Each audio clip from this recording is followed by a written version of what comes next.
Good evening, Ram Ram सभी को। संस्थान रॉयल संस्थान उदयपुर के डिजिटल प्लेटफॉर्म पर आप सभी का हार्दिक स्वागत, अभिनंदन है। एक बार फिर से जोरदार स्वागत सभी स्टूडेंट्स का।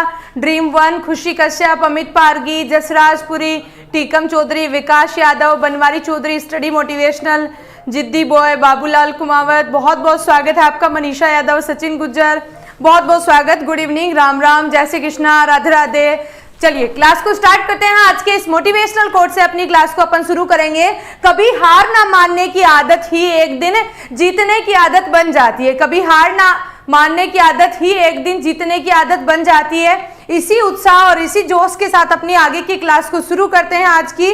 तो एक बार सभी स्टूडेंट्स जो है वो सभी स्टूडेंट क्लास से जल्दी जुड़ जाइए। क्लास को जल्दी से जल्दी लाइक और शेयर कर दीजिए ताकि अपन अपनी क्लास को बहुत ही अच्छे तरीके से शुरू कर सकें। तो देखिए अपन आज की क्लास शुरू करें उससे पहले संस्थान के द्वारा डेली एक स्कॉलरशिप टेस्ट का आयोजन किया जाता है। इस स्कॉलरशिप टेस्ट में एक स्टूडेंट को संस्थान के द्वारा फ्री में कोर्स दिया जाता है। अगर आप भी चाहते हैं संस्थान से फ्री में कोर्स प्राप्त करना तो आप भी मॉर्निंग में सुबह होने वाले 7 बजे होने वाले इस स्कॉलरशिप टेस्ट में पार्टिसिपेट कर सकते हैं और फर्स्ट रैंक ला सकते हैं। तो आज के टॉपर की अपन बात करते हैं। आज के जो फर्स्ट रैंकर है विनोद कुमार है। विनोद कुमार, बहुत बहुत बधाई आपको।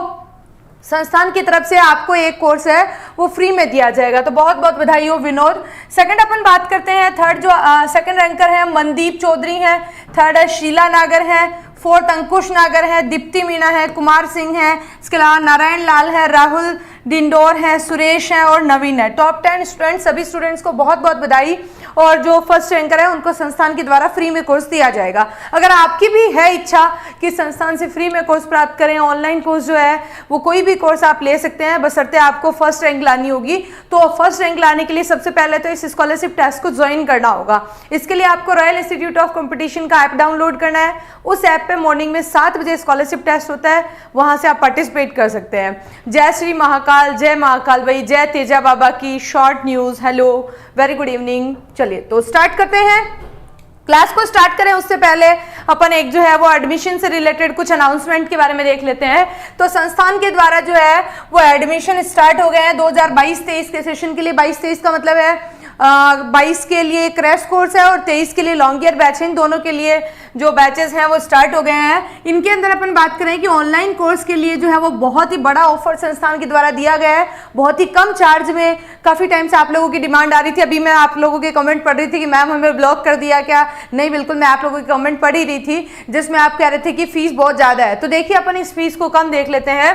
तो ऑनलाइन बैचेस की फीस जो है वो अपनी कितनी है संस्थान की। तो अगर आप क्रैश कोर्स ICR का क्रैश कोर्स 2022 का ज्वाइन करना चाहते हैं तो हिंदी मीडियम की फीस, ये ऑनलाइन की फीस मैं आपको बता रही हूँ, मात्र 2100 रुपये है। इस 2100 रुपये अगर आप जमा कराते हैं, मान लो बाई चांस आपका सिलेक्शन नहीं होता है इस ICR 2022 के पेपर के अंदर, तो आप जो है वो 2023 का लॉन्ग ईयर बैच जब ज्वाइन करेंगे तो उसके अंदर आपको डिस्काउंट है वो मिलने वाला है।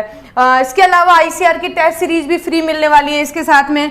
क्रैश कोर्स अगर 2022 का इंग्लिश मीडियम में परचेज करना चाहते हैं तो 3100 रुपये चार्ज है। लॉन्ग ईयर 2023 का बैच ज्वाइन करना चाहते हैं तो हिंदी मीडियम का चार्ज है 10,000, जिसमें कृषि पर्यवेक्षक बैच है वो आपको फ्री मिलने वाला है। तो कुछ बच्चे सोच रहे होंगे कि मैं किसकी तैयारी करूं, लॉन्ग ईयर करूं या मैं कृषि पर्यवेक्षक की तैयारी करूं।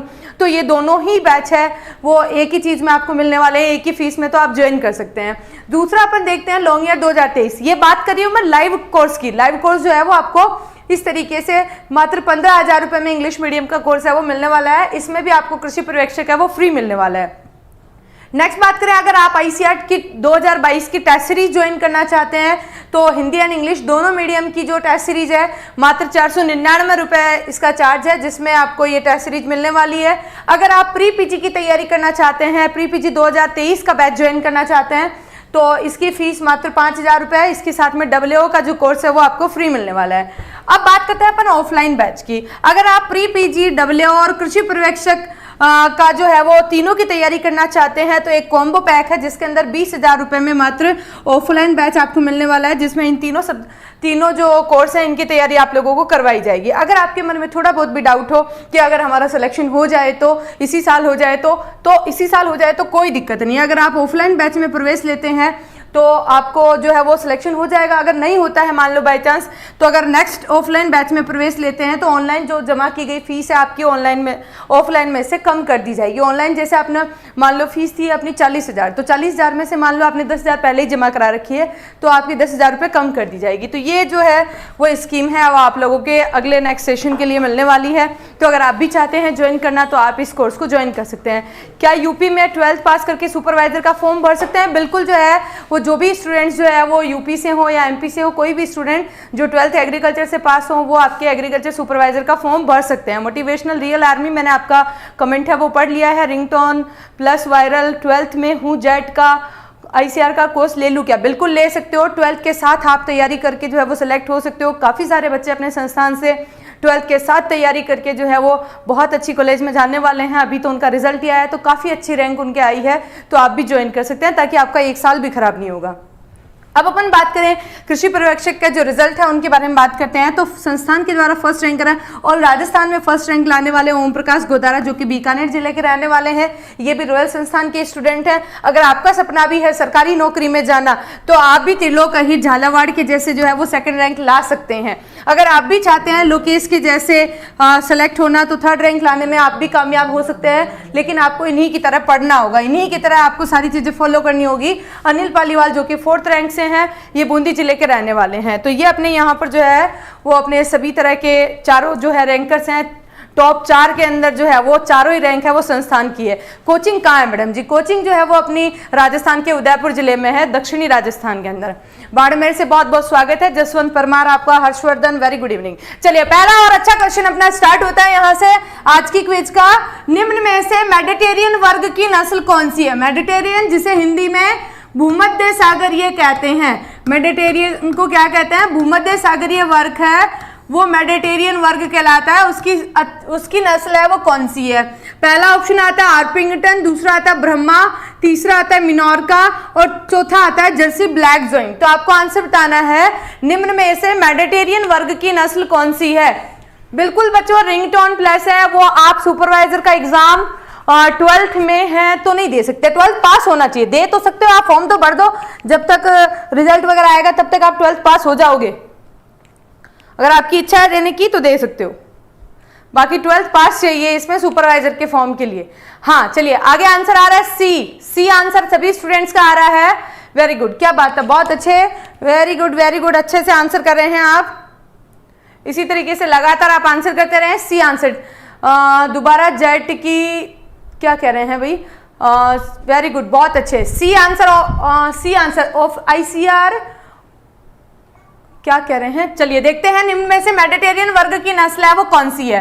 पहला ऑप्शन आता है आर्पिंगटन। आर्पिंगटन जो है वो अपने इंग्लिश वर्ग की नस्ल मानी जाती है। 5 तरह के वर्ग आते हैं विदेशी नस्लों के, जिनमें इंग्लिश वर्ग की नस्ल है वो कौन सी है? आर्पिंगटन है। फिर दूसरा अपन आते हैं ब्रह्मा नस्ल पे। ब्रह्मा नस्ल है एशियाटिक वर्ग में आती है। किस में आती है? एशियाटिक मूल की ये नस्ल है वो मानी जाती है।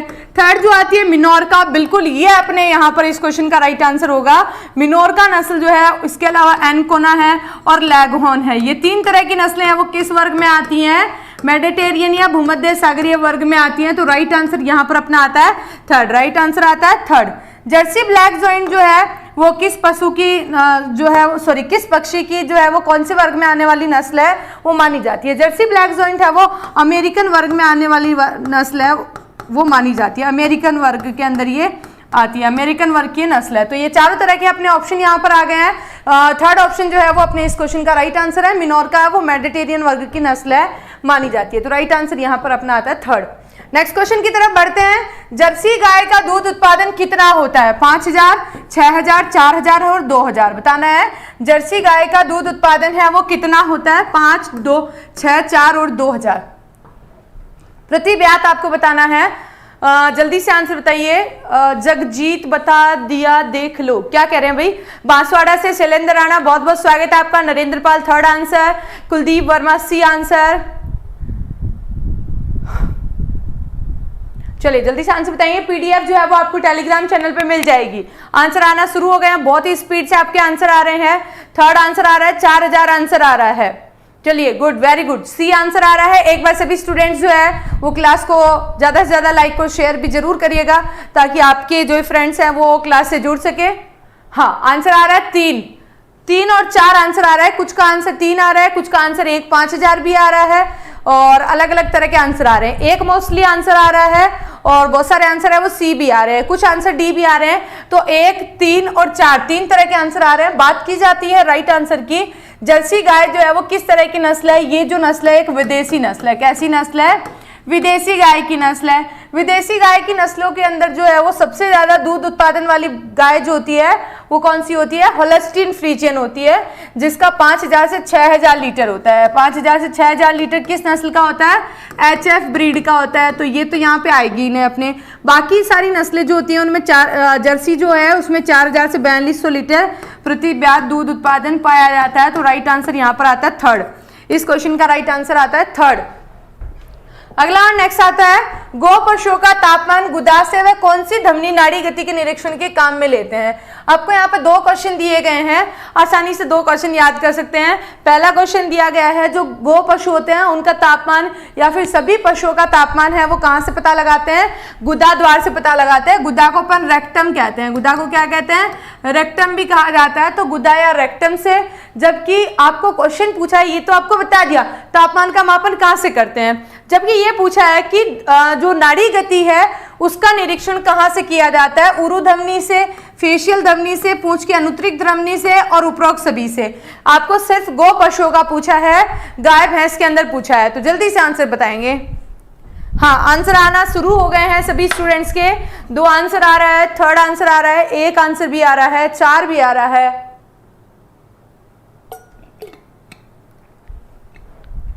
कल की पीडीएफ टेलीग्राम पे सर नहीं डली है क्या? एक बार चेक कर लें।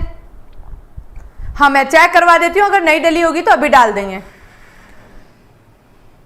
चलिए, आंसर आ रहे हैं 3 और 4। 3 और 4 आंसर आ रहे हैं। क्या कह रहे हैं भाई? WO के बारे में कुछ पूछ रहे हैं, मैं आपका कमेंट रीड नहीं कर पा रही हूँ। जितेंद्र शायद कुछ पूछ रहे हैं। आप अपना जो कमेंट है, कोई भी क्वेश्चन है, आपकी कोई भी क्वेरी है वो कमेंट बॉक्स में जरूर डालें ताकि मैं देख के आपको उसका आंसर दे सकूं। यहाँ पर जो आपका मैसेज बहुत जल्दी स्क्रॉल हो रहा है जिसके कारण मैं रीड नहीं कर पा रही हूँ। तो आंसर बता रहे हैं सी आंसर आ रहा है। सभी स्टूडेंट ऑलमोस्ट है वो सी आंसर कर रहे हैं। पूंछ की अनुत्तरिक धमनी आंसर आ रहा है। तो देखिए राइट आंसर क्या होता है? नाड़ी गति का मापन है, अगर भेड़ बकरी की बात की जाती है तो फेमोरल धमनी से करते हैं। ये कल का क्लास का अपना क्वेश्चन भी था। भेड़ बकरी में नाड़ी गति का मापन है, कहाँ से करते हैं? उरु धमनी या फेमोरल धमनी से किया जाता है। जबकि फेशियल धमनी से जो है वो नाड़ी गति का मापन है वो किस में करते हैं? घोड़े में करते हैं। किस में किया जाता है? घोड़े के अंदर किया जाता है। और पूंछ के अनुत्तरिक धमनी से जो है वो किस में मापन करते हैं? गो पशुओं में करते हैं। गायों के अंदर है वो नाड़ी गति का मापन पूंछ की जो जड़ के नीचे स्थित होती है धमनी, जिसे क्या कहते हैं? कॉक्सियल। जैसे ये पशु की पूंछ होती है, इस तरीके से पशु में पूंछ होती है, ऐसे पशु की बॉडी होती है।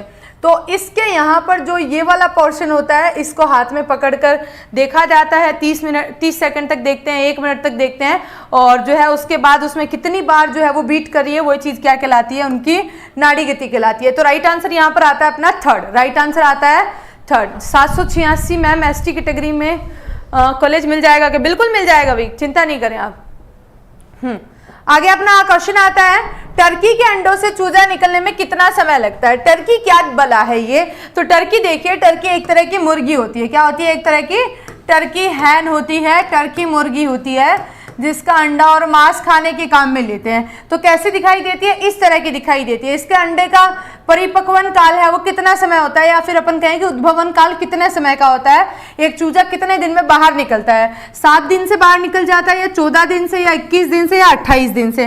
कितनों दिनों से जो है वो चूजा बाहर निकलता है? मैम क्या मैं ICR और एग्रीकल्चर सुपरवाइजर का ऑफलाइन बैच बिल्कुल ज्वाइन कर सकते हैं बच्चों आप।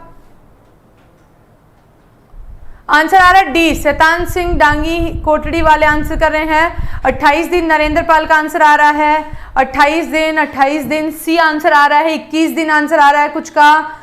बी आंसर भी आ रहा है 14 दिन आंसर भी आ रहा है। 14, 21 और 28 3 तरह के आंसर आ रहे हैं। कुछ का आंसर 14 दिन आ रहा है, कुछ का 21 दिन आ रहा है, कुछ का 28 दिन आ रहा है। तो बात करते हैं राइट आंसर की। यहाँ पर क्या सही आंसर होगा? टर्की मुर्गी जो होती है ये ऐसी मुर्गी होती है जिसको अंडा और मांस के काम में लेते हैं। दो तरह की मुर्गियां होती हैं जिनका अंडा यूज किया जाता है, एक तो टर्की हैन होती है, एक अपनी जो नॉर्मल हैन होती है जो आप रेगुलर वे में देखते हैं वो वाली होती है। तो ये दो तरह की होती हैं। इनके अंदर टर्की मुर्गी का अंडा है वो कितने दिन में परिपक्व होता है?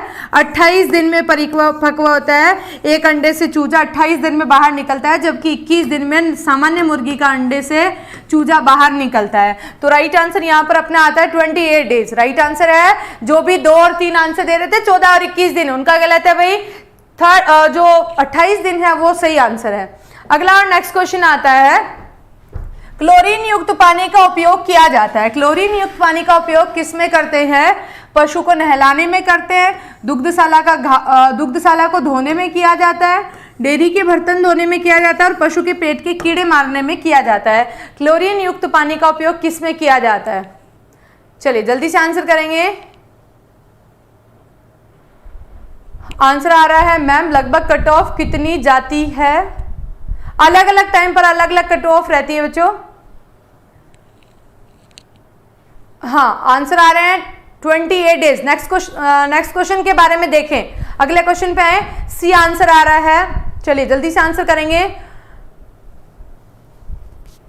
4 और 3 आंसर आ रहा है। 3 आंसर मोस्टली स्टूडेंट कर रहे हैं, कुछ का आंसर 4 भी आ रहा है। पशु के पेट के कीड़े मारने में आंसर आ रहा है। 3 और 4 की मेजोरिटी है। कुछ आंसर दुग्धशाला को धोने में भी आंसर कर रहे हैं। क्लोरीन युक्त पानी का उपयोग है वो किस में किया जाता है? तो देखिए 3 और 4 दो तरह के आंसर आ रहे हैं। मोस्टली जो है वो 4 आंसर आ रहे हैं, कुछ कुछ स्टूडेंट के 3 आंसर भी आ रहे हैं। क्लोरीन युक्त पानी का उपयोग है वो किस में किया जाता है? पशु को नहलाने में नहीं करते हैं, दुग्धशाला का मतलब पशुशाला धोने में भी नहीं करते हैं, डेयरी के बर्तन धोने के अंदर किसका उपयोग किया जाता है? क्लोरीन युक्त पानी का उपयोग है वो किया जाता है। पशु के पेट के कीड़े मारने के लिए कृमिनाशक दवाएं काम में लेते हैं, जिसमें एल्बेंडाजोल और ये जो है ये दवाइयां आती है, जबकि डेयरी के बर्तन धोने के लिए क्लोरीन युक्त पानी का उपयोग किया जाता है। तो राइट आंसर अपना यहाँ पर आता है 3rd।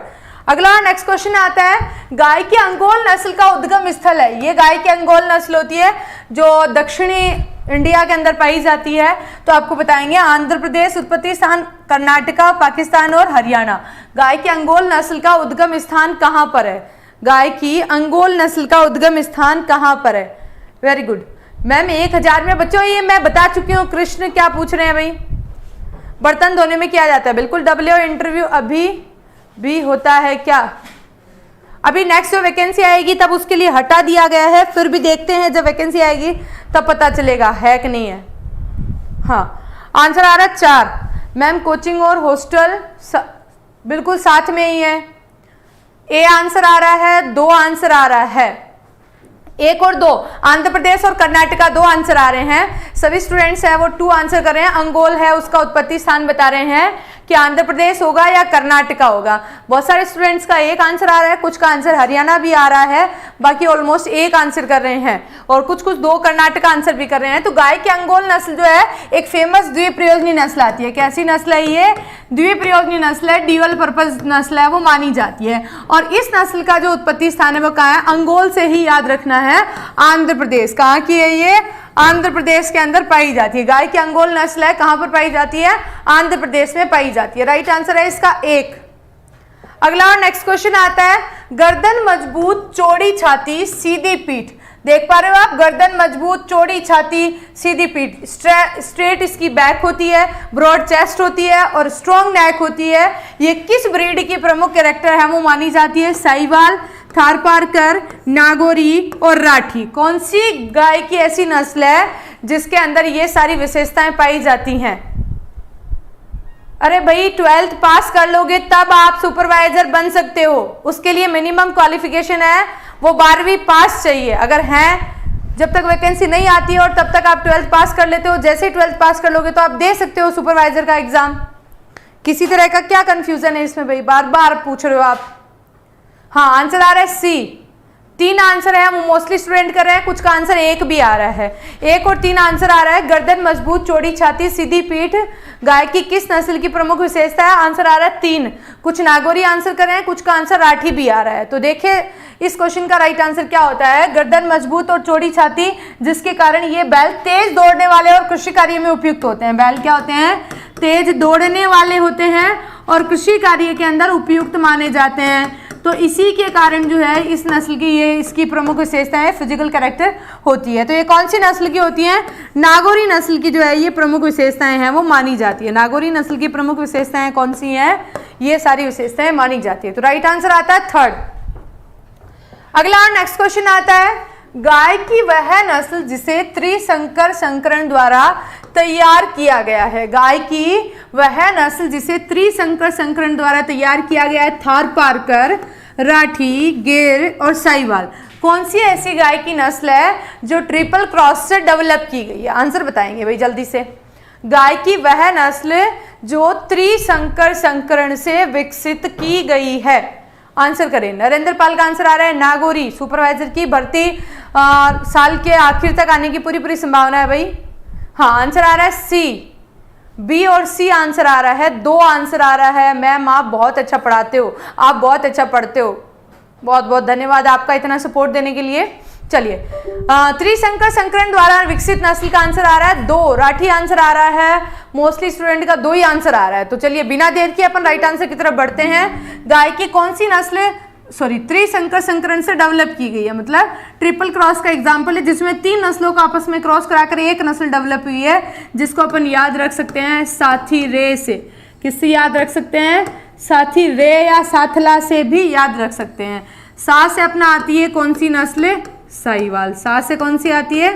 साहिवाल आती है। था से कौन सी आती है? थारपारकर आती है। और रे से कौन सी आती है? रेड सिंधी आती है। रे से कौन सी आती है? रेड सिंधी आती है। तो ये तीनों नस्लों का क्रॉस क्या कहलाती है? राठी कहलाती है। तो राइट आंसर है अपना यहाँ पर राठी। अगला और नेक्स्ट क्वेश्चन है, प्रतापधन किसकी नस्ल है? प्रतापधन गाय की, बकरी की, मुर्गी की और खरगोश की। प्रतापधन है वो किसकी नस्ल है ये बताना है आपको जल्दी से। प्रतापधन है वो किस पशु की नस्ल है? गाय, बकरी, मुर्गी और खरगोश। आंसर बताएंगे फटाफट से। राठी ट्रिक है, साथी रे, बिल्कुल साथला या साथी रे दोनों से आप याद रख सकते हैं इसको। अगला क्वेश्चन है अपना, प्रतापधन जो है वो किसकी एक उन्नत किस्म नस्ल है? सॉरी, आंसर आ रहा है हैन। सी आंसर आ रहा है।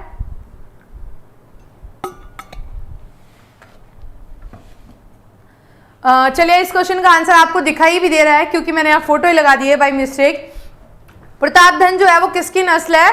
मुर्गी की नस्ल है। ये मुर्गी की जो नस्ल है वो कहाँ से डेवलप की गई है? MPUAT। MPUAT अपनी एग्रीकल्चर यूनिवर्सिटी है। महाराणा प्रताप कृषि एवं एग्रीकल्चर विश्वविद्यालय जो है MPUAT जिसका नाम पूरा नाम है वो जो है वो वहाँ से डेवलप की गई है नस्ल है। MPUAT जो है वो जिसके अंदर एक जो है इसके अंदर एक जो है वो एक संस्था वर्क करती है जिसका नाम आता है ICR के थ्रू एक्रिप। ये एक्रिप जो है वो all India coordinated research project है। इसके अंदर क्या होता है? इस एक्रिप के अंदर ये ब्रीड है वो डेवलप की गई है और ये दोहरे उद्देश्य वाली नस्ल है, द्वारा विकसित की गई है। और ये एक दोहरे उद्देश्य वाली नस्ल है जो उदयपुर और दक्षिणी राजस्थान के अंदर जो है वो दोहरे उद्देश्य से किसानों को लाभ पहुंचाने के लिए जो है वो इसका डेवलपमेंट है वो किया गया है, जो अंडा और मांस दोनों के लिए पाली जाती है। तो ये एक्रिप ऑल इंडिया कोऑर्डिनेटेड, इस एक्रिप की स्पेलिंग भाई थोड़ा सा AICRP, एक्रिप जो है all India coordinated research project के द्वारा डेवलप की गई है। तो ये मुर्गी की नस्ल है प्रतापधन, दोहरे उद्देश्य वाली। हाँ, अगले क्वेश्चन पे आते हैं। अंडे व मांस के लिए मुर्गी की उत्तम नस्ल कौन सी है? अंडे व मांस के लिए मुर्गी की उत्तम नस्ल है रोड आइलैंड, लैगहॉर्न, असील और लैंगशन। बताना है अंडे और मांस के लिए किस मुर्गी की उन्नत नस्ल को माना जाता है? हाँ, सीमा चौधरी बिल्कुल राइट आंसर है। मैम अगर टेस्ट में नंबर आने पर कोर्स मिला है तो पहले से कोर्स लिया हुआ है तो क्या किया जाएगा? पहले से जो अगर कोर्स लिया हुआ है तो आप पे कोई भी अप्लाई नहीं होगा। ये जो टेस्ट स्कॉलरशिप टेस्ट है उन बच्चों के लिए है जो पहले से संस्थान से जुड़े हुए नहीं है, जिन्होंने कोई भी कोर्स परचेज नहीं कर रखा है, उनके लिए है ये। हाँ, आंसर आ रहा है एक आंसर आ रहा है, एक आंसर आ रहा है। बिल्कुल वेरी गुड, बहुत अच्छा।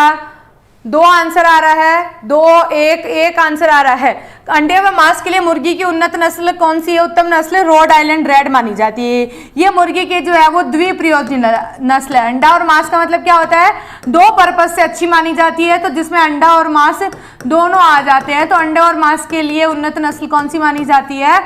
रोड आइलैंड रेड नस्ल है, उसको माना जाता है अंडा और मांस के लिए उत्तम नस्ल। 100 से 200 अंडे जो है वो प्रतिवर्षीय उत्पादन करती है और मांस उत्पादन भी अच्छा होता है, क्योंकि इस नस्ल के आकार की मुर्गियां आकार में बड़ी होती हैं, जिसके कारण अधिक मांस वाली भी ये होती हैं।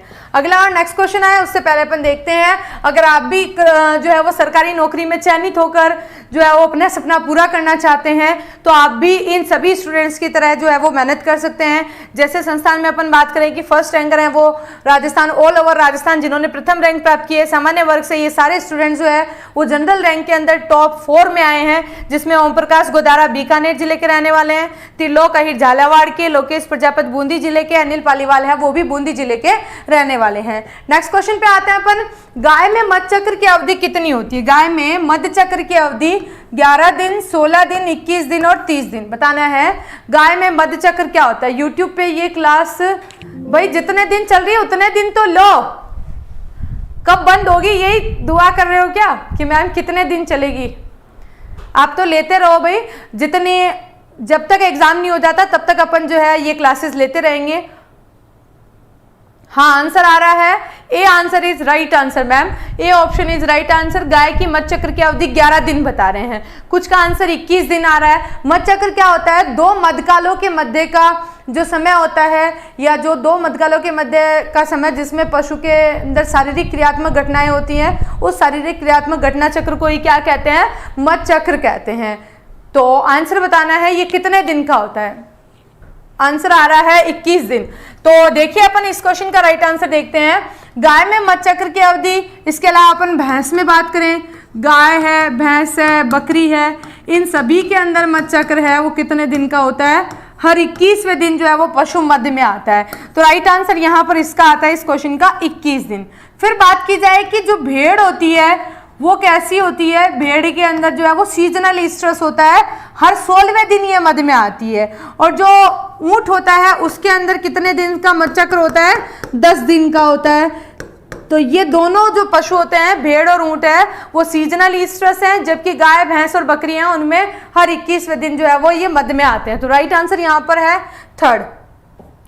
नेक्स्ट आता है अगला क्वेश्चन है, 9 किलो दूध उत्पादन के लिए गाय को आवश्यक दाने की मात्रा किलोग्राम में कितनी चाहिए होगी? 9 किलो दूध उत्पादन के लिए गाय को आवश्यक दाने की मात्रा किलोग्राम में कितनी चाहिए? 1 से 1.5 किलो, 2 से 2.5 किलो, 3 से 3.5 किलो, 5 से 6 किलो। आंसर बताएंगे। 9 किलो दूध उत्पादन के लिए गाय को कितना किलोग्राम दाना जो है वो पर डे चाहिए? पीसीबी से सही रहेगा या पीसीएम से? किसी भी सब्जेक्ट से जो है वो आप दे सकते हैं। जेट का एग्जाम आपको जो है वो आईसीआर का एग्जाम भी दे सकते हैं आप पीसीबी से भी दे सकते हैं, इसके अलावा एबीसीबी से दे सकते हैं, पीसीएम से भी दे सकते हैं। अगर आप पीसीएम से एग्जाम देते हैं आईसीआर का या जेट का, तो उसके थ्रू आपको से रिलेटेड कॉलेज मिलने वाली हैं। अगर पीसीबी और एबीसी से देते हैं तो इन दोनों सब्जेक्ट से आपको एग्रीकल्चर ब्रांच हैं वो मिलेंगी। 2 से 2.5 किलोग्राम आंसर आ रहा है, 2 से 2.5 किलोग्राम, 2 आंसर मोस्टली स्टूडेंट का आ रहा है, 2 और 3। गुड, वेरी गुड, बहुत अच्छा। क्या बात है, आज जो स्टूडेंट्स हैं वो थोड़े बिजी लग रहे हैं मेरे को, तो जो है वो अपना वीडियो है वो शेयर भी नहीं कर रहे हैं आप और लाइक भी नहीं कर रहे हैं। तो एक बार अपनी एनर्जी और उत्साह को बनाए रखने के लिए एक बार जल्दी से क्लास को लाइक और शेयर करें, ताकि ज़्यादा से ज़्यादा स्टूडेंट है वो अपने क्लास से जुड़ सकें। हाँ, आंसर आ रहा है 1। कुछ का आंसर 2 से 2.5, कुछ का 3 से 3.5 आ रहा है। तो बात की जाती है अपन 9 किलो दूध उत्पादन के लिए पूछा अपने को दाने की मात्रा, तो अपने को पता है कि 3 लीटर अगर गाय दूध देती है तो उसको 1 किलोग्राम क्या दिया जाता है? कंसंट्रेट दिया जाता है, दाना दिया जाता है। तो 3 लीटर पर 1 किलो दे रहे हैं, तो 6 लीटर पर कितना देंगे? 2 देंगे। फिर अगर दूध उत्पादन इससे बढ़ेगा और 9 किलो पर कितना दे दिया जाएगा? और 1 किलो बढ़ा देंगे तो 3 किलो हो जाएगा। तो यहाँ पर यह ऑप्शन किस में आ रहा है? 3rd ऑप्शन में आ रहा है। तो राइट आंसर अपना यहाँ पर जाता है इस क्वेश्चन का 3 से 3.5 किलोग्राम जो है वो दूध के 9 किलो दूध के लिए पशु को दाना पर डे दिया जाता है। अगला आता है, निम्नलिखित में से कौन सा अरोमंथी पशु है जिसे नॉन रूमिनेंट कहते हैं? क्या कहते हैं? नॉन रूमिनेंट जो है वो कौन सा एनिमल है? नॉन रूमिनेंट का मतलब जो पशु जुगाली नहीं करते हैं उन्हें क्या कहते हैं? एरोमंथी पशु कहते हैं। कई बार ये क्वेश्चन आपके जेट में, आईसीआर में, इसके अलावा बीएचयू में, इसके अलावा आपके एग्रीकल्चर सुपरवाइजर में, इन सभी तरह के एग्जाम्स में ये क्वेश्चन आपके पूछा जाता है, मोस्टली पूछा जाता है। गाय, भेड़, बकरी और खरगोश कौन सा एरोमंथी पशु है? नॉन रूमिनेंट एनिमल है। चलिए आंसर आ रहा है डी। आंसर आ रहा है डी। टेस्ट कब होगा?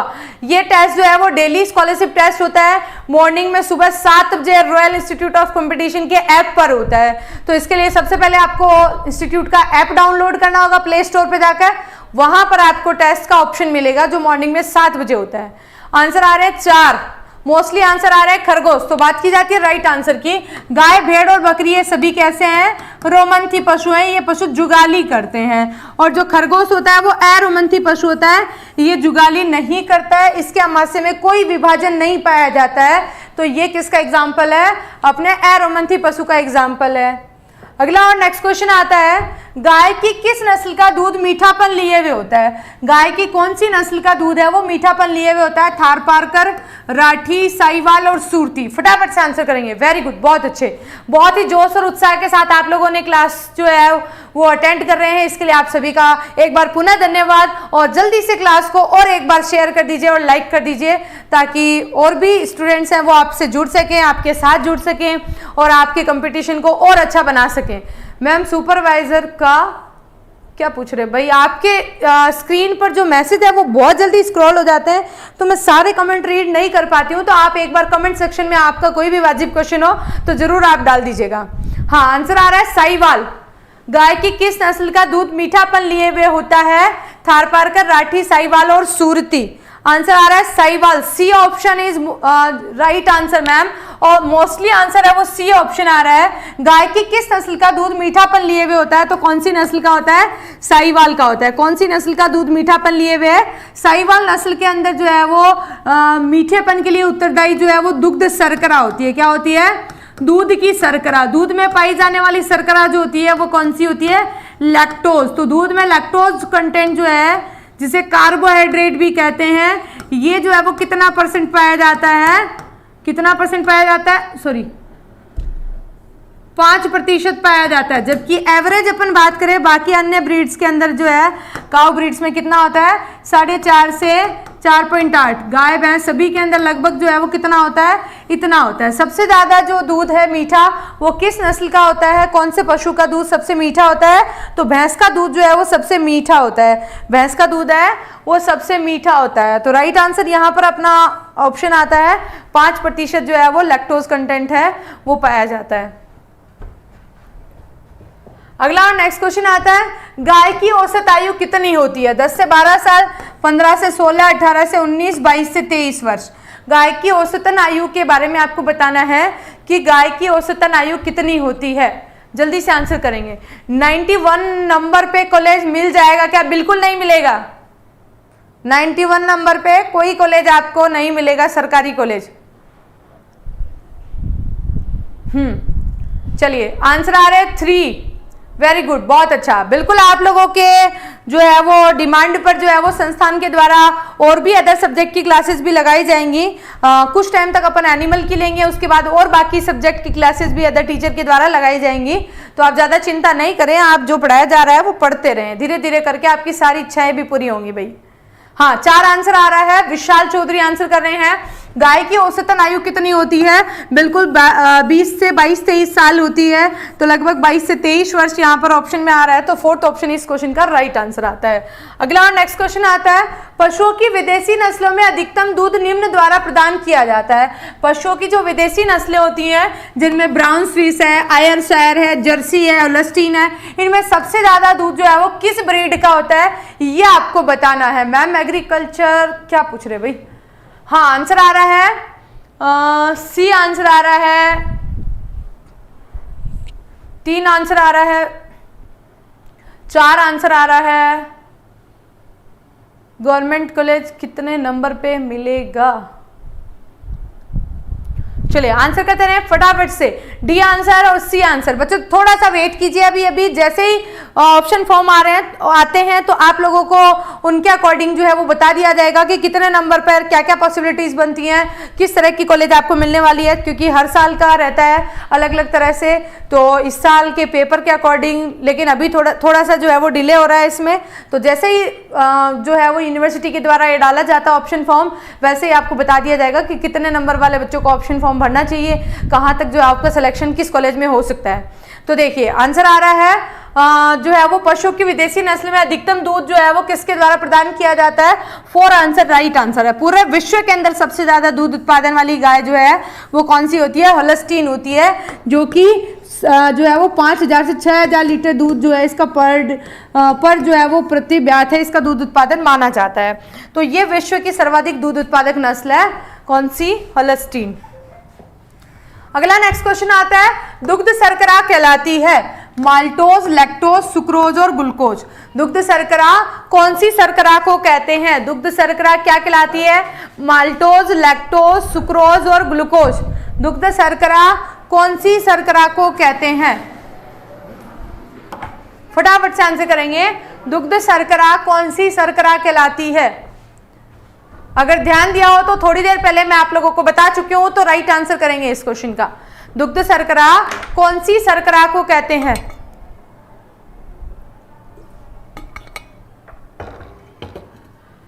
आंसर आ रहा है 2 और 3, 2 और 4 भी आ रहा है। दुग्ध शर्करा है वो लैक्टोज को कहते हैं। 2-3 क्वेश्चन पहले ही अपन सॉल्व कर चुके हैं। दुग्ध शर्करा कौन सी होती है? लैक्टोज होती है, जिसे कार्बोहाइड्रेट भी इसी को कहते हैं। दुग्धम, दुग्ध शर्करा, कार्बोहाइड्रेट या लैक्टो, कार्बोहाइड्रेट, दुग्धम या दुग्ध शर्करा या लैक्टोज किसको कहते हैं? इसी को कहा जाता है जिसके कारण दूध है वो मीठा होता है। सबसे मीठा दूध जो है वो भैंस का होता है। अगला नेक्स्ट क्वेश्चन आता है, वैसे ऑल ओवर बात की जाए ह्यूमन मिल्क है सबसे मीठा होता है, क्योंकि उसमें लगभग जो है वो 7%, 6.98% है, उसमें क्या पाया जाता है? लैक्टोज कंटेंट पाया जाता है, जिसके कारण सबसे मीठा दूध होता है, ह्यूमन मिल्क होता है। अगला आता है, दूध बनने की सबसे छोटी इकाई क्या होती है? लोब्यूल होती है, एल्वोलाई होती है, ग्रंथि सिस्टन होती है, थन सिस्टन होती है। दूध बनने की सबसे छोटी और क्रियात्मक इकाई। बीज सूचकांक के बारे में पूछ रहे हैं बच्चों, तो आप अपना जो क्वेश्चन है वो कमेंट सेक्शन में जरूर डालें। अपनी एक्सपर्ट फैकल्टी टीम है उनके द्वारा आपको आंसर है वो अच्छे से दे दिया जाएगा। या फिर अगर आप चाहते हैं जो है उसके बारे में और ज़्यादा डिटेल में जानकारी लेना चाहते हैं, तो संस्थान के हेल्पलाइन नंबर है उन पर आप कॉन्टैक्ट करें, तो वहाँ से आपको जो है इसके बारे में जानकारी दी जाएगी, आपका जो भी अदर सब्जेक्ट से रिलेटेड क्वेश्चन हो। अब अपन यहाँ पे दूध बनने की सबसे छोटी क्रियात्मक इकाई के बारे में बात करें, जैसे ये पशु का आयन होता है। जैसे मैं ये जो है वो छोटा सा डायग्राम बना रही हूँ, जिसमें अपन देख पाएंगे कि कौन कौन से ऑर्गन जो है ये मैं जो है वो ये पार्ट जो होता है वो पशु का आयन होता है। इस एक आयन होता है पशु में, जिसमें क्या पाए जाते हैं? 4 थन होते हैं। जो गाय और भैंस होते हैं उनके अंदर 4 थन पाए जाते हैं। इनमें से ओनली एक टीथ की स्ट्रक्चर मैं यहाँ पे बना रही हूँ। तो ये देखिए इस तरीके से जो है ये इसके अंदर ये अलग अलग तरह के पार्ट्स होते हैं। यहाँ पर ये पार्ट्स होते हैं। ये मैं छोटा सा डायग्राम बना के आपको बता देती हूँ। ये यहाँ पर बहुत सारी मिल्क डक्ट होती हैं, ये बहुत सारी दुग्ध वाहिनियाँ होती हैं। एक जो थन होता है इसके अंदर 12 से लेकर 50 तक नलिकाएं आकर खुलती हैं। ये जो नलिकाएं होती हैं बहुत सारी सब नलिकाओं में विभाजित होती है। जैसे इस तरीके से बहुत सारी मिल्क डक्ट होती हैं, उनमें डिवाइड होती है, इस तरीके से डिवाइड होती है, ऐसे ये पाई जाती है। तो ये जो डिवाइड होती है बहुत सारी मिल्क डक्ट होती हैं, ये जाकर जो है वो लास्ट जो एंड होता है इनका वो एक गोलाकार इस तरह की संरचना बना लेती हैं। इस संरचना के अंदर जो है वो इस तरह की स्ट्रक्चर होती है, ये ऐसे इसके अंदर होता है। तो ये जो स्ट्रक्चर होती है एक थन के अंदर पाई जाती है। ये जो पार्ट होता है थन होता है, ये थन छिद्र होता है। ये क्या होता है? थन छिद्र होता है, जहां के द्वारा दूध निकलता है। ये थन कुंडिका होती है, ये थन कुंडिका होती है। और ये क्या होता है? ग्रंथि कुंडिका होती है, जहां पर दूध इकट्ठा होता है। और जब पशु में ऑक्सीटोसिन का सिक्रेशन होता है तो ये ग्रंथि कुंडिका श्रिंक होती है, ये संकुचित होती है। जब संकुचन होता है जिसके कारण दूध इसमें से होकर थन कुंडिका से होता हुआ कहां पर निकल जाता है? थन छिद्र के द्वारा बाहर निकाल लिया जाता है। तो यहाँ पर इस तरीके से होती है। ये दूध वाहिनियां होती है, ये दुग्ध वाहिनियाँ होती हैं, मिल्किंग डक्ट होती हैं, और ये बहुत सारी छोटी छोटी नलिकाओं में विभक्त होती हैं। इसके बाद में अपन देखते हैं ये वाला जो पार्ट होता है वो लोब्यूल होता है। ये क्या होता है? लोब्यूल होता है। लोब्यूल होता है, बहुत सारी जो है लोब्यूल होते हैं, उनसे मिलकर क्या बनता है? एक लोब बनता है। तो ये सारे लोब्यूल हैं, इनसे मिलाकर क्या बनेगा? एक लोब बनेगा। और इस लोब के अंदर जो है, लोब्यूल के अंदर बहुत सारी क्या होती है? एल्वोलाई होती हैं। क्या होती हैं? एल्वोलाई होती हैं, जिन्हें हिंदी में कहते हैं कूपिका। इन्हें हिंदी में कहते हैं कूपिका। इन कूपिकाओं में क्या बनता है? दूध बनता है, और यहाँ से दूध बनकर जो है इनके अंदर मिल्क डक्ट में आता है। जो मिल्किंग डक्ट जो होती है, इनको मेजर वाहिनी में लेके आते हैं, मेजर मिल्क डक्ट में लेके आते हैं, और यहाँ से दूध जो है वो किस में इकट्ठा हो जाता है? ग्रंथि कुंडिका में। ग्रंथि कुंडिका में ऑक्सीटोसिन के संकुचन के कारण इससे श्रिंक होकर दूध कहाँ आ जाता है?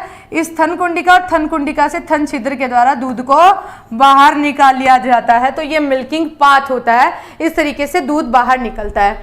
तो यहाँ पर राइट आंसर आता है, दूध बनने की सबसे छोटी और क्रियात्मक इकाई कौन सी है? एल्वोलाई है। ऐसा नहीं है कि आयन में दूध बन रहा है, आयन में भी सबसे छोटा पार्ट होता है। किस में बनता है दूध? एल्वोलाई या कूपिका में बनता है। तो ये यहाँ पर इस क्वेश्चन का राइट आंसर आता है, एल्वोलाई। बिल्कुल सही आंसर है मैम। सुपरवाइजर ऑनलाइन क्लासेस लगती हैं, शाम के टाइम लगती हैं, उनका अलग अलग टाइम है, जो अपने जो ऐप है उस पर टाइम टेबल दिया हुआ है, वहां से आप देख सकते हैं। चलिए, तो राइट आंसर हो गया अपना सेकंड। अगले क्वेश्चन की तरफ बढ़ते हैं अपन। क्वेश्चन की तरफ बढ़े उससे पहले अपने थोड़ा सा अपन रिजल्ट के बारे में भी चर्चा करते हैं। संस्थान के द्वारा लास्ट ईयर जो है 2021 का जो रिजल्ट आया था, उसके अंदर ऑल राजस्थान फर्स्ट रैंकर हैं ओम प्रकाश गोदारा, सेकंड रैंक है त्रिलोक अहिर, थर्ड रैंक है लोकेश प्रजापत, और फोर्थ रैंकर है अनिल पालीवाल। चारों ही स्टूडेंट जो है वो संस्थान के द्वारा है, और अगर आप भी इन्हीं की तरह पढ़ना चाहते हैं तो बिल्कुल जो है वो ज्वाइन कर सकते हैं। संस्थान में ऑनलाइन प्लस ऑफलाइन दोनों बैचेस है वो अवेलेबल है। सुमित कुमार, बहुत बहुत स्वागत है बच्चों आपका। चलिए नेक्स्ट क्वेश्चन पे आते हैं। सेपरेटा दूध का अपेक्षित घनत्व कितना होता है? 1.028, 1.032, 1.037, 0.93। सेपरेटा दूध का अपेक्षित घनत्व बताना है। मैम संडे को भी टेस्ट होता है क्या? सर संडे को भी टेस्ट होता है क्या? Scholarship test, scholarship test Sunday को भी होता है? बिल्कुल होता है, रेगुलर होता है बच्चों। मैम एग्रीकल्चर सुपरवाइजर की वैकेंसी नवंबर दिसंबर तक आ जानी चाहिए भाई। हाँ, B option is right answer आ रहा है, एल्वोलाई। बिल्कुल सही आंसर है एल्वोलाई। अगले क्वेश्चन पे आए, सेपरेटा दूध का अपेक्षित घनत्व जो है वो कितना होता है? थर्ड ऑप्शन इस क्वेश्चन का राइट आंसर है। सेपरेटा दूध जो होता है किसको कहते हैं? क्रीम रहित दूध को कहते हैं। किसको कहते हैं? क्रीम रहित दूध है वो सेपरेटा दूध कहलाता है, और सेपरेटा दूध का अपेक्षित घनत्व है 1.037 होता है। कितना होता है? 1.037। ये जो अपेक्षित घनत्व होता है वो वसा का होता है 0.93। ये भैंस के दूध का अपेक्षित घनत्व होता है, ये गाय के दूध का अपेक्षित घनत्व होता है, और ये सेपरेटा दूध का अपेक्षित घनत्व है 1.037। नेक्स्ट क्वेश्चन अपना आता है, दूध में औसतन कार्बोहाइड्रेट की मात्रा कितनी होती है? दूध में औसतन कार्बोहाइड्रेट कितना होता है? 2.5%, 3.5%, 4.5 और 5.5। थोड़ी देर पहले मैं आपको ये क्वेश्चन के बारे में बता चुकी हूँ, जाने अनजाने आप लोगों को अगला क्वेश्चन मुझे ध्यान नहीं आया था कि आगे भी ये क्वेश्चन है, तो आप बिल्कुल आंसर दे सकते हैं, कोई दिक्कत नहीं है, बता दिया, अब गलत नहीं होना चाहिए। तो आंसर करें, फटाफट से आंसर करें। ऐप में फ्री में टेस्ट दे सकते हैं, कोई चार्जेस नहीं है उसका, बस आपको ऐप को डाउनलोड करके उसमें आने वाले स्कॉलरशिप टेस्ट में पार्टिसिपेट करना है।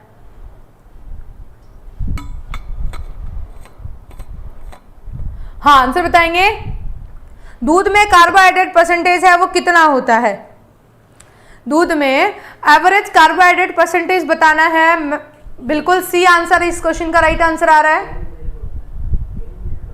हाँ, ये जो अपना स्कॉलरशिप टेस्ट है इसके बारे में छोटी सी जानकारी और दे दूं मैं आप लोगों को कि ये जो टेस्ट है, ऐसा नहीं कि आप 7/5 पे ओपन कर रहे हैं उस टेस्ट को, जब 7/5 पे ओपन करेंगे तो आपको वहां पर कुछ भी नहीं मिलेगा। तो उसके लिए आपका ये मॉर्निंग में फिक्स 7 बजे स्टार्ट होता है, और ओनली 3 मिनट का ये टेस्ट होता है जिसके अंदर आपको रैंक लानी होती है जल्दी से जल्दी। तो देखिए आंसर आ रहा है थर्ड, बिल्कुल जो है वो थर्ड इस क्वेश्चन का राइट आंसर है। दूध में औसतन कार्बोहाइड्रेट 4.5 से 4.8% के आसपास जो है वो पाया जाता है। अगर आप बात करें कि सबसे ज्यादा कार्बोहाइड्रेट कंटेंट है वो किसके दूध में होता है? भैंस के दूध में सर्वाधिक कार्बोहाइड्रेट होता है, 5.4% जो है भैंस के दूध में पाया जाता है। इसी के कारण सबसे मीठा दूध जो है वो किसका होता है? भैंस का दूध होता है। भैंस का दूध सभी पशुओं में सबसे मीठा माना जाता है। तो राइट आंसर है यहाँ पर सी, और सबसे ज्यादा कार्बोहाइड्रेट कंटेंट है वो भैंस के दूध में है। अगला और नेक्स्ट क्वेश्चन आता है, दूध के निर्जमीकरण हेतु 30 मिनट तक कितने तापमान पर गर्म करते हैं? दूध का निर्जमीकरण करना है जिसे स्टेरिलाइजेशन कहते हैं। क्या कहते हैं? स्टेरिलाइजेशन के लिए जो है वो दूध को 30 मिनट तक गर्म करना क्या कहलाता है? स्टेरिलाइजेशन जो है, स्टेरिलाइजेशन के लिए दूध को 30 मिनट तक गर्म करके रखना क्या कहलाता है? गर्म करके रखते हैं तो कितने तापमान पर गर्म करते हैं 30 मिनट के लिए? 62.8 डिग्री सेल्सियस, 71.7, 98.7, 105 डिग्री सेल्सियस। तो आपको बताना है निर्जमीकरण में होता क्या है, दूध को एक निश्चित तापमान पर गर्म करते हैं जिससे दूध के हानिकारक प्लस लाभदायक दोनों तरह के बैक्टीरिया है उनके बीजाणुओं सहित नष्ट हो जाते हैं। क्या होते हैं? बीजाणु सहित नष्ट हो जाते हैं। जीवाणु प्लस बीजाणु सभी नष्ट हो जाते हैं और इससे क्या होता है, दूध को अपन सुरक्षित रख सकते हैं, लेकिन उस दूध में सभी बैक्टीरिया खत्म होने से उस दूध का पनीर और दही नहीं बना सकते हैं। तो अगर आप चाहते हैं दूध को थोड़ा अधिक समय तक सुरक्षित रखें तो दूध को स्टेरिलाइज कर सकते हैं। स्टेरिलाइजेशन के लिए तापमान बताना है आपको। आंसर आ रहा है सी 98.7, मोस्टली आंसर आ रहा है 62.8, इसके अलावा आंसर आ रहा है थर्ड। क्या बात है, बहुत अच्छे। सेकंड आंसर भी आ रहा है 71.7 भी आ रहा है, good, very good. D answer भी आ रहा है, शिवा सिंह है, 2 आंसर कर रहे हैं। चलिए देखते हैं 157 नंबर पे बच्चों कॉलेज नहीं मिलेगी। हाँ, तो आंसर आ रहा है आपके दूध के निर्जमीकरण के अलग अलग तरह के और गलत आंसर आ रहे हैं। बात कर लेते हैं सही आंसर की। इस क्वेश्चन के अंदर राइट आंसर क्या होता है? निर्जमीकरण जो है वो अलग अलग तापमान पर होता है। अबाव 100 डिग्री तापमान पर जो है वो 30 मिनट के लिए अगर दूध को गर्म किया जाता है तो वो क्या कहलाता है? निर्जमीकरण ही कहलाता है। तो 100 डिग्री से अबाव कौन सा है? लास्ट ऑप्शन ही है अपना। और एग्जैक्ट अपन बात करें तो 112 से 115 डिग्री सेल्सियस तापमान पर दूध को 30 मिनट के लिए गर्म करते हैं, जबकि यहाँ पर ऑप्शन में एग्जैक्ट तो दे ही नहीं रखा है। तो अबाव 100 डिग्री ये एक ही टेम्परेचर है, तो इसको आप याद रख सकते हैं। 105 डिग्री सेल्सियस पे क्या किया जाता है? दूध को गर्म करके दूध के हानिकारक प्लस लाभदायक जीवाणुओं को नष्ट किया जाता है। अगला नेक्स्ट क्वेश्चन आता है, कृमिहारी का उदाहरण है। कृमिहारी है जिसको क्या कहते हैं? एंथेलमेंटिक्स कहते हैं। इंग्लिश में क्या कहते हैं? एंथेलमेंटिक्स जो है, इसके एग्जाम्पल आपको बताना है। कौन सा है? गरम तेल, फिटकरी, निकोटीन सल्फेट और बोरिक एसिड। कृमिहारी का मतलब होता है ऐसी औषधियां जो शरीर में उपस्थित आंतरिक परजीवियों को नष्ट नहीं करती है लेकिन शरीर से बाहर कर देती है, एक्सपेल कर देती है, रिमूव कर देती है। उन मेडिसिन को अपन क्या कहते हैं? एंथेलमेंटिक्स कहते हैं। इसके एग्जाम्पल आपको बता रहे हैं कि कौन से इसके एग्जाम्पल है। चलिए जल्दी से आंसर बताएंगे। वेरी गुड, बहुत अच्छे आंसर आ रहा है। कितने नंबर पे कौन सा कॉलेज मिलेगा या नहीं मिलेगा, अलग अलग कैटेगरी पे डिपेंड करता है बच्चों। तो इसके लिए मैं अभी आप लोगों को कोई ऑप्शन नहीं बता सकती हूँ। इसकी जो है वो इसके बारे में जानकारी है, सर के द्वारा डिटेल में एक वीडियो बनाकर दी जाएगी। तो अभी थोड़ा सा वेट करें, जब तक कि जो है वो अपनी यूनिवर्सिटी के द्वारा कोई गाइडलाइन नहीं आ जाती तब तक अपने एक वीडियो है वो अपने को नहीं मिल पाएगा। जैसे ही गाइडलाइन आती है, ऑप्शन फॉर्म बनना स्टार्ट होते हैं, वैसे ही आप लोगों को बता दिया जाएगा। धीरजा, मीना आंसर कर रहे हैं डी आंसर आ रहा है, सी आंसर आ रहा है, good, very good. B answer आ रहा है। कृमिहारी का उदाहरण अपन बात करते हैं तो पहला ऑप्शन आता है गरम तेल। गरम तेल किसके काम में लेते हैं? मालिश के काम में लिया जाता है। तेल तो कोई भी हो तो मालिश के काम में लेते हैं, तो ये अपने यहाँ ऑप्शन ही नहीं आएगा, कृमिहारी नहीं है। फिटकरी जो है वो एक तरह की स्तंभक औषधि है जो चोट लगने पर प्रवाहित ब्लड फ्लो को रोकने के लिए यूज की जाती है। निकोटीन सल्फेट क्या है? अपने इस क्वेश्चन का राइट आंसर आता हुआ दिखाई दे रहा है अपने को। निकोटीन सल्फेट है, फेरस सल्फेट है, कॉपर सल्फेट है, ये सब जो है वो किसके काम में लिए जाते हैं? कृमिहारी के रूप में यूज किए जाते हैं। बोरिक एसिड है वो एक तरह के जीवाणु रोधक औषधि है, बहुत ही इंपॉर्टेंट औषधि है जीवाणु रोधक, जो कि एग्जाम में ये पूछा जाता है बहुत बार, बोरिक एसिड। तो राइट आंसर इस क्वेश्चन का आता है थर्ड। नेक्स्ट क्वेश्चन की तरफ बढ़ते हुए, मुर्गियों में पहली डीवर्मिंग किस माह में करनी चाहिए? 4.5 माह की उम्र पर, 5.5 माह की उम्र पर, 6 माह की उम्र पर और कभी भी कर सकते हैं। मुर्गियों में डीवर्मिंग जो है मतलब क्या होता है? पेट से कीड़े को बाहर निकालना। पेट से कीड़े बाहर निकालना जो है वो क्या कहलाता है? डीवर्मिंग कहलाता है। तो पेट से कीड़े बाहर निकालने की क्रिया किस मंथ में की जाती है? फिर गलत हुआ, कोई बात नहीं, धीरे धीरे करके सब सही होगा। आंसर आ रहा है 1 और 3। मेरे सुपरवाइजर की वैकेंसी कब आ रही है? जल्द ही आ रही है। सुपरवाइजर की वैकेंसी बहुत जल्द आ रही है, जिसके लिए आप जल्दी से अपनी जो है वो तैयारी स्टार्ट कर दें ताकि आप बाकी अदर लोगों से आगे हो सके। हाँ, मुर्गियों में पहली डीवर्मिंग, पहली बात तो ये डीवर्मिंग होती क्या है, तो पेट से कीड़े बाहर निकालना। तो पेट से कीड़े बाहर निकालने के लिए कुछ कृमिनाशक दवाइयाँ पिलाई जाती हैं। तो उसी तरह से जो मुर्गियों में पहली डीवर्मिंग है वो 4.5 माह की उम्र पर करते हैं। दूसरी डीवर्मिंग है वो कब करते हैं? सेकेंड डीवर्मिंग है वो 6 माह की उम्र पर की जाती है। आगे की डीवर्मिंग जो है वो हर महीने या 20 से 22 दिन के अंतराल पर करते रहते हैं। कहोगे कि मैम क्या मुर्गियों में ही की जाती है क्या? बिल्कुल, पशुओं में भी की जाती है, लेकिन पशुओं में क्या होता है, जो छोटे बछड़े होते हैं उन बछड़ों के अंदर जो है या पशुओं के अंदर हर 4 महीने से जो है वो क्या की जाती है, प्रत्येक 4 महीने से उनको कृमिनाशक दवाइयाँ पिलाई जाती हैं। क्योंकि जैसे ही बारिश का टाइम होता है, बारिश का सीजन होता है या अदर टाइम में भी पशु जैसे मान लो बाहर चर के आ रहे हैं, बाहर पानी पी के आ रहे हैं, तालाब पर पानी पी रहे हैं, तो उनके अंदर क्या होता है, कुछ जो है वो परजीवी होते हैं। जो परजीवी क्या होते हैं, पानी के थ्रू है, घास के थ्रू है, पशु के शरीर में चले जाते हैं। तो उनके थ्रू क्या होता है, उनके पेट में भी कीड़े पड़ जाते हैं, जिससे उनकी भूख बंद हो जाती है, उनका प्रोडक्शन घट जाता है। तो इसके लिए पशुओं को भी साल में 3 बार जो है वो कृमिनाशक दवाइयाँ पिलाई जाती हैं। तो 3 बार पिलाई जाती है, तो प्रत्येक 4 महीने से पिलाई जा रही है। तो बछड़ों को या गाय भैंसों को भी प्रत्येक 4 महीने से कृमिनाशक दवाई के रूप में जैसे एल्बेंडाजोल है, ये सब दवाइयाँ दी जाती है। ऐसे ही मुर्गियों के लिए 4.5 माह की उम्र में पहली डीवर्मिंग करते हैं। उसके बाद जो है वो 6 महीने में, फिर आगे की 20 से 22 दिन के अंतराल पर या 1 महीने के अंतराल पर करते रहते हैं। अगला क्वेश्चन आता है, अल्कोहल किस प्रकार की औषधि है? बहुत अच्छे से आप सब जानते होंगे अल्कोहल किस प्रकार की औषधि है। रेचक, स्तंभक, उत्तेजक या एंटीसेप्टिक, किस तरह की औषधि है? अल्कोहल किस प्रकार की औषधि है? आंसर बताएंगे, चलिए जल्दी से आंसर बताएंगे। वेरी गुड, बहुत अच्छे, बहुत अच्छे। सुपरवाइजर की वैकेंसी बता चुकी हूँ बच्चों, आप सुनते नहीं हो क्या? चलो जल्दी से आंसर करोगे। आंसर आ रहा है अल्कोहल किस प्रकार की औषधि है? उत्तेजक औषधि आंसर आ रहा है। थर्ड ऑप्शन है, एक ही लाइन में सभी का आंसर आ रहा है, तो थर्ड ऑप्शन इस क्वेश्चन का राइट आंसर आ रहा है। देखते हैं रेचक क्या होता है। रेचक जो है वो क्या होता है? दस्तावर औषधि होती है, जो दस्त लाने में सहायक होती है। तो रेचक तो नहीं है, अल्कोहल बिल्कुल नहीं है। स्तंभक का मतलब होता है जो चोट लगने से प्रवाहित रक्त स्त्राव को रोकती है। क्या करती है? रक्त स्त्राव रोकने के लिए यूज की जाती है। तो अल्कोहल तो नहीं यूज की जाती। उत्तेजक के रूप में जरूर यूज की जाती है। उत्तेजक या स्टिमुलेंट के रूप में जो है वो किसका यूज किया जाता है? अल्कोहल है, कपूर है, कैफीन है, ये सब है वो किसके रूप में यूज करते हैं? उत्तेजक या एनर्जी बढ़ाने के लिए यूज किए जाते हैं। एंटीसेप्टिक का मतलब होता है जीवाणु रोधक औषधियाँ। एंटीसेप्टिक या जीवाणु रोधक औषधियाँ जो होती हैं वो क्या करती हैं, जैसे अपने किसी कहीं पर भी चोट लग जाती है तो बाहरी जो घाव होते हैं उनके ऊपर संक्रमण का खतरा रहता है, तो उसके लिए अपन किससे वॉश करते हैं उसको? डिटॉल है, इसके अलावा बोरिक अम्ल है, इन सब से वॉश करते हैं। तो डिटॉल है, बोरिक अम्ल है, ये एंटीसेप्टिक के लिए ही यूज की जाती हैं। तो यहाँ पर अपने इस क्वेश्चन से भी कोई तुक नहीं आता है, तो राइट आंसर आता है उत्तेजक औषधि के रूप में अल्कोहल का उपयोग है वो किया जाता है।